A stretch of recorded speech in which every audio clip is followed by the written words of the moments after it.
கரூர் மாவட்டத்தில் பிரச்சாரம் செய்யும் பொழுது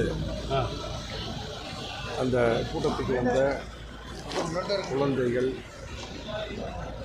பெரியவர்கள், அதே போல் தாய்மார்கள், சகோதரிகள், இளைஞர்கள் என்று கிட்டத்தட்ட இதுவரை 39 பேர் வந்ததாக இந்த பத்திரிகையில் ஊடகத்தில் செய்தி வந்து மறைந்ததாக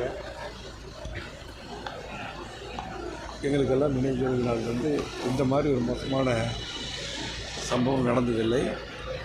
மிகவும் வருத்தமான நிகழ்ச்சி, மிக துக்கத்தில் மிக மோசமான ஒரு துக்கமான நிகழ்ச்சியாக இன்றைக்கு நடந்திருக்கிறது.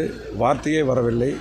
பிரச்சாரத்துக்கு வரக்கூடிய தலைவர்கள், இந்த சம்பந்தப்பட்ட கட்சியும் சரி, அதே போல் காவல்துறையும் சரியான முறையில் இதற்கு பாதுகாப்பும் அளித்திருக்க வேண்டும். அதே போல் இன்னும் நிறைய பேர் மருத்துவமனையில் இருக்காங்க. மிக மோசமான ஒரு சூழ்நிலை இன்றைக்கு கரூர் இருக்கிறது. அரசாங்கமும் அதே போல் அந்த குடும்பங்களுக்கு, குறிப்பாக இன்றைக்கி மருத்துவமனையில் அனுமதி பெற்றக்கூடிய உயிருக்கு போராடி கொண்டிருக்கிறவர்கள் தனியார் மருத்துவமனையில் அட்மிட் பண்ணி உயர்தர சிகிச்சை அளிக்க வேண்டும். மரணமடைந்த இறந்த அந்த குடும்பங்களுக்கு நிவாரணத் தொகையும் அதிகமான அளவில் வழங்கி அந்த குடும்பங்களுக்கெல்லாம் கண்டிப்பாக அரசு வேலையும் தர வேண்டும்.